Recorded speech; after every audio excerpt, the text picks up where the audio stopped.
Hello everyone, back to my channel.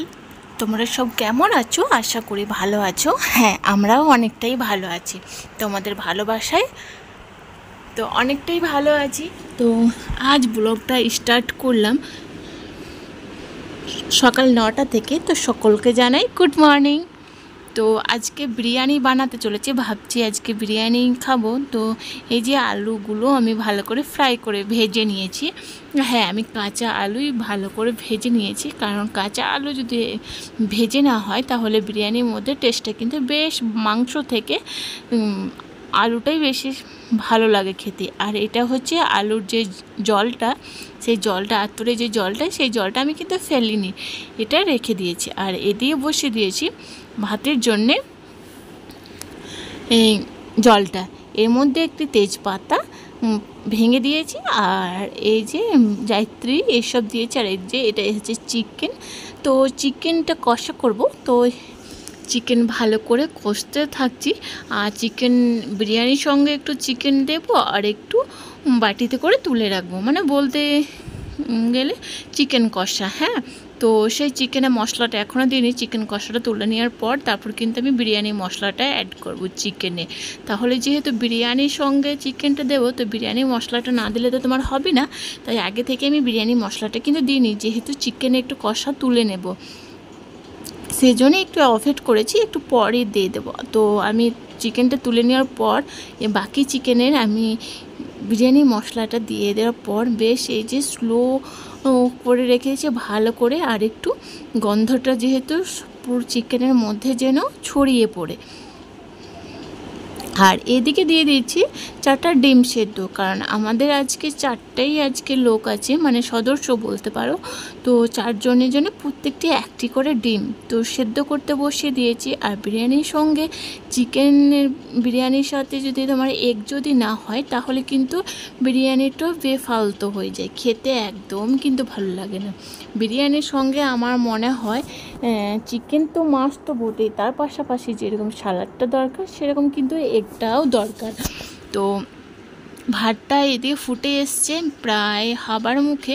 তো ভাতটা একটু শক্ত করে ভাতটা আমি গেলবো, কারণ বিরিয়ানি ভাতটা যদি খুব নরম হয়ে যায় কিন্তু বেশ বাজে লাগে দেখতে। বেশ এরপর পরিপাটি করে গুছিয়ে দিয়ে দিয়েছি। আর চারিপাশটা আমি কিন্তু ময়দা দিয়ে সেলোটিপ মারা মতন ওভাবে কিন্তু আমি দিয়ে দিয়েছি। আর ওপরে নোড়াটা বাকি পড়ে রয়েছে। এই কাজগুলো বলতে তোমার ধোয়াধুয়ি ব্যাপারটা আছে, যে কড়াই, খুন্তি, প্রেশার কুকার, এই যে কাজগুলো এখনও অবধি পড়ে আছে। তো এই কাজগুলো আমি যতক্ষণ না করছি আমার রান্নাঘর থেকে বেরোনোর তোমার সময় নেই। তো ঝটপট করে আমি ওগুলো করে স্নান করে নিয়েছি। স্নান করার পর এই যে খাবার জন্যে চলে এসেছি। আমার ফাইনাল এই যে বিরিয়ানি হয়ে এসছে, আর গন্ধটা মারাত্মক লেভেলে গন্ধটা কিন্তু ছাড়ছে, খুব সুন্দর গন্ধটা। আর যেহেতু আজকে বৃষ্টি পড়ছে, তাই বৃষ্টির মধ্যে দারুণ হয়েছিল। বেশ খাওয়া দাওয়ার পরে একটি টেনে ঘুম দেওয়ার পরে, যেহেতু বিরিয়ানি খেয়ে ঘুমিয়েছি, তো ভাবলাম বিকাল দিকে একটু চা খেয়েছিলাম। বাট মাম্মাম বলছিল তো আজকে হরলিক্স দিইনি, যেহেতু বিরিয়ানি খাইয়েছি তো পেটটা অনেকটা ভরে আছে, তো এই ম্যাগিটা আমি খাইয়ে দিচ্ছি। হ্যাঁ, আজকে ওর ডিনারে ম্যাগিই করেছি, কারণ বিরিয়ানি আর রাত্রে দিনই, যেহেতু বাচ্চা মানুষ তো দুবার বিরিয়ানিটা হজম করা ওর কাছে আনপসিবল। তাই এই যে চিকেন দিয়ে দিয়েছি আর ম্যাগিটা দিয়ে দিয়েছি এর মধ্যে। বেশ ভালো করে আমি করে খেয়ে নেবে, যেহেতু ওর কালকে স্কুল আছে, তো সেই হিসাবে আমি ওকে খাওয়া দাওয়াটা লাইটই রেখেছি। তারপর এই যে আমার হাজব্যান্ড বাজার গেছিলো একবার, মানে গেছিলো বলতে আমার মেয়ে হরলিক্স শেষ হয়ে গিয়েছিলো। এটা হচ্ছে জুনিয়র হরলিক্স, আমার মেয়েকে খাওয়ায়।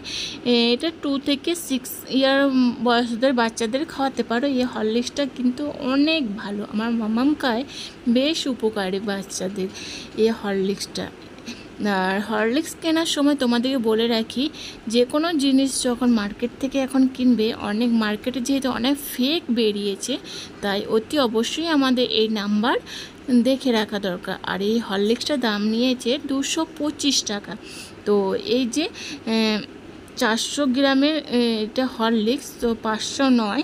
আর এই যে আমার একটি ক্রিম শেষ হয়ে গেছিলো, তাই ফেয়ার লাভলি, এগুলো লাভলি ফেয়ার লাভলিটা আমার এটাও নিয়ে এসছে। এটা দাম নিয়েছে 65 টাকা। হ্যাঁ, তো আর একটি এই যে ক্লিন ক্লিয়ার ফেস ওয়াশ, এই ফেস ওয়াশটা আমি এই ইদানিং ইউজ করছি, বেশ ভালো কাজে করে। এটা দাম নিয়েছে 180 টাকা মতন। তো এটা যে হ্যাঁ, এই ফেস ওয়াশটা অনেকটাই বড়। তো এই ছিল আজকে বাজার, আমার কিছু দরকারি জিনিস বলতে পারো। তো আমার এই ব্লগটা যদি ভালো লাগে please like, comment, share, subscribe করতে ভুলবে না। অতি অবশ্যই চ্যানেলটাকে সাবস্ক্রাইব করে ফেলবে, আর যারা সাবস্ক্রাইব করে ফেলেছো তাহলে তাদেরকে অসংখ্য ধন্যবাদ।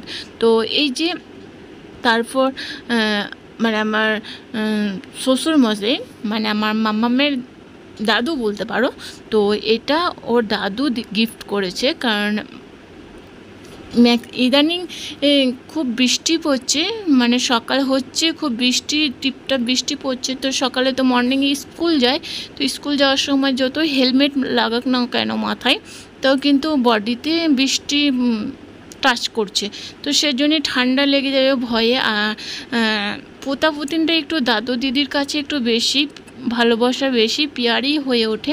তো সেই জন্যে, আর আমার মেয়ে সত্যি কথা বলতে ওর দাদু ভীষণ ভালোবাসে, মানে এক প্রকার বলতে পারো চোখের মনি। তো খুব ভালোবাসে আমার মেয়েকে। তো ওর দাদু নিয়ে এসছে, না বলেই নিয়ে এসছে, বাড়িতে কাউকে বলে যায়নি যে ওর জন্যই রেইনকোট নিয়ে আসতে যাচ্ছি। তো ওর দাদু যখন অফিস থেকে বাড়ি আসার পথে তো এই যে রেইনকোটটা নিয়ে এসছে। তো রেইনকোটটা ভীষণ সুন্দর হয়েছে, আর কালারটা কিন্তু খুব সুন্দর হয়েছে। দু সাইডে দুটো পকেট আছে, আর এইটা মাথায় টুপি এটা। আর এটা এই যে সামনেখানটা যে বৃষ্টি পড়বে না, আর হাতে যে ইলাস্টিকটা, আমার মেয়ে তো ভীষণ খুশি। তো আমাকে দেখাতে হচ্ছে না, আমার মেয়ে নিজেই দেখাচ্ছে তোমাদেরকে। আর পিছন দিয়ে একটু খুব সুন্দর একটি পেন্টিং করা আছে, তো খুব সুন্দর ভালো লাগছে। কালারটা খুব মিষ্টি কালার। তো আমার মাম্মাম তো পেয়ে ভীষণ খুশি। আর যেহেতু টিপটাপ বৃষ্টি পড়ছে, প্রত্যেকটি বাচ্চাকে সত্যি কথা বলতে সেফ থাকা দরকার, কারণ যেহেতু বৃষ্টি অনেক পড়ছে। আর এটা দাম নিয়েছে, এই যে আমার মাম্মাম দেখাচ্ছে, দাঁড়াও এই স্লিপের মধ্যে মাম্মাম এটা দেখাচ্ছে আমার কত দাম নিয়েছে। ঠিক আছে দেখাও তাহলে। তো এই যে ও নিজেই দেখাচ্ছে 485 টাকা। তো এটা দাম নিয়েছে। আর এটা